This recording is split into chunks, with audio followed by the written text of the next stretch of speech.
arrancó el programa Almuerzo y Conversación con la dirección.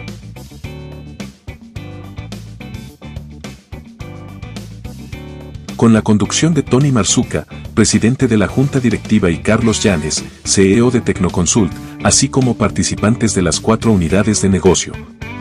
Se realizó el primer almuerzo y conversación con la dirección, programa de acercamiento solicitado por la organización.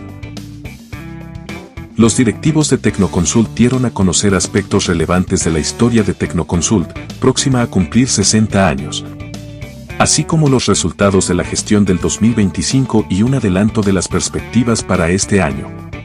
Posteriormente, todos los participantes tuvieron la oportunidad de hacer preguntas o emitir comentarios, lo que resultó en un intercambio muy provechoso. Estos encuentros se repetirán mensualmente a lo largo del año. La sesión culminó con el agradecimiento de los directivos a los participantes en este primer almuerzo y conversación con la dirección y bajo el mensaje final que quisieron dejar: el futuro de Tecnoconsult lo construimos todos, día a día. ¿Qué es el ELIAT y para qué sirve? El ELIAT, equipo de liderazgo para la implantación y uso de la IA en Tecnoconsult. Es el grupo que guiará y supervisará la incorporación de la inteligencia artificial en todas las unidades de negocio de nuestra organización, estrechamente vinculado con el objetivo corporativo de incrementar la productividad a partir de este año. En estos momentos el ELIAT cuenta con 3 personas que están liderando el equipo y que ya han tomado cursos relacionados con la IA: Marianella Santelli, Pablo Volkov y Francisco Landaeta. El equipo deberá ir creciendo y fortaleciéndose con más colaboradores de todas las oficinas del grupo en el mediano plazo. ¿Qué opinan los líderes del proceso? Marianella Santelli. La adopción de inteligencia artificial en nuestra organización responde a un lineamiento estratégico de modernización y actualización tecnológica, coherente con la evolución del mercado y de la sociedad. No se trata solo de incorporar nuevas herramientas, implica asumir un compromiso corporativo con la ética, la transparencia y la responsabilidad profesional en el uso de tecnologías avanzadas. El compromiso de cada uno es clave para que esta tecnología impulse nuestro crecimiento, siempre alineada con nuestros principios y valores, y orientada al uso ético y responsable de la IA como principio rector de toda nuestra transformación. Pablo Volkov. Promoveremos un entendimiento práctico de cómo aprovechar la IA de forma efectiva. La encuesta sobre conocimiento en IA es fundamental para definir nuestro punto de partida. Nos permitirá identificar brechas de conocimiento, diseñar iniciativas de formación adecuadas y asegurar que la implantación de la IA en Tecno avance de manera alineada, consciente y estratégica.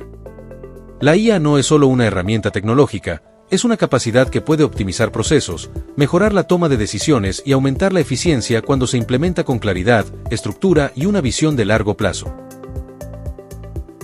Francisco Landaeta. Queremos promover un uso práctico de la IA, responsable y alineado con nuestra realidad operativa. La inteligencia artificial representa una oportunidad concreta para fortalecer nuestra capacidad técnica y optimizar la forma en que trabajamos. Bien integrada, puede ayudarnos a analizar mejor, revisar con mayor profundidad y agilizar tareas que consumen tiempo sin sacrificar calidad. La IA vino para quedarse.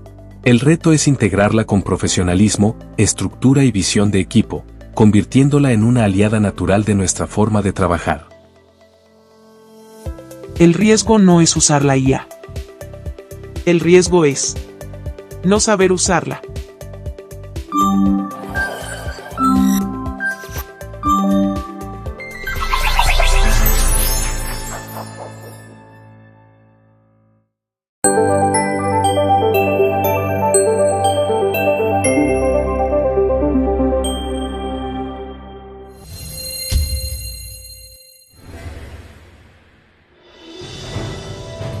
Benito Juárez nació en 1806 en el pueblo de Guelatao, Oaxaca. Huérfano desde muy pequeño, pasó su infancia dedicado a las labores del campo y hablando solo su lengua materna, el zapoteco.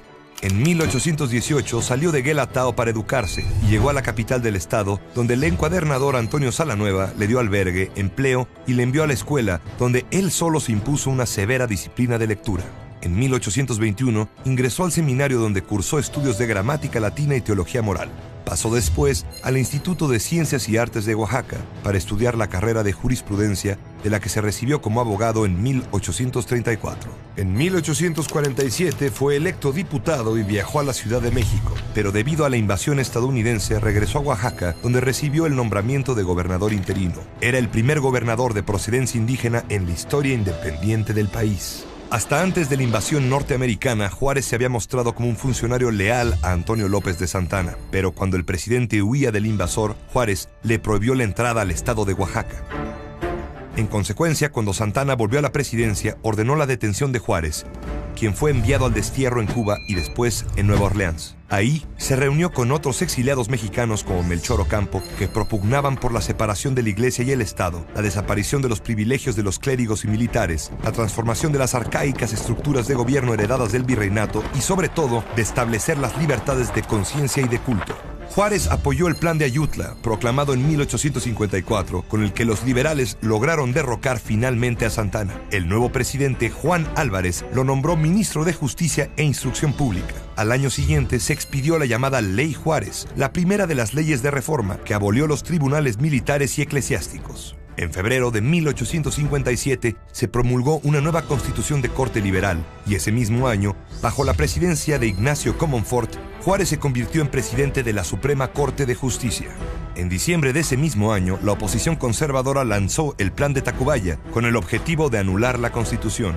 El propio presidente Comonfort se adhirió al golpe de Estado conservador.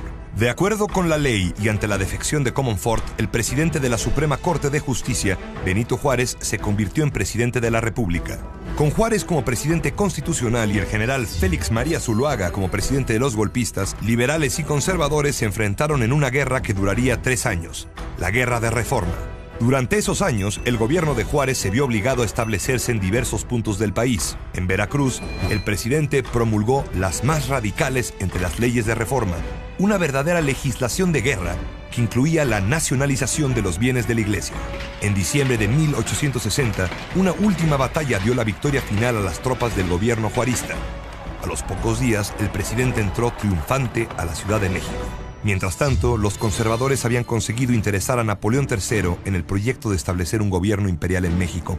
En 1862, cuando el gobierno mexicano cesó los pagos de la deuda externa a Francia, España e Inglaterra, el país galo encontró la excusa perfecta para la intervención. En alianza con los conservadores, las tropas francesas avanzaron hacia el interior del país. Soberbio, el ejército más poderoso del mundo se creyó ya dueño del territorio mexicano. Pero el 5 de mayo de 1862, las tropas nacionales bajo el mando del general Ignacio Zaragoza les infligieron una fuerte derrota, aunque esta no cesó la intervención francesa. Para gobernar el trono mexicano, Napoleón dio su beneplácito a Maximiliano de Habsburgo, hermano del emperador de Austria. En 1864, el nuevo emperador y su esposa Carlota desembarcaron en Veracruz. Para disgusto de los conservadores, Maximiliano se reveló como un monarca liberal, pues mantuvo la vigencia de las leyes de reforma. Pero Estados Unidos no estaba dispuesto a permitir que Francia interviniera en América y dio todo su apoyo a Juárez a partir de 1865, una vez terminada la guerra civil en aquel país. Al mismo tiempo, Napoleón planeaba el retiro de sus hombres de México, pues sabía que estaba cerca de desatarse un conflicto europeo de gran escala. Ya sin el apoyo francés, los republicanos recuperaron ciudad tras ciudad. Maximiliano fue capturado, sometido a juicio y condenado a muerte con sus generales Miramón y Mejía. Ninguna súplica ablandó el corazón de Juárez, que se negó a otorgarle el perdón. El presidente zapoteca hizo valer la frase que se le atribuye: para los amigos, la justicia y la clemencia; para los enemigos, todo el peso de la ley.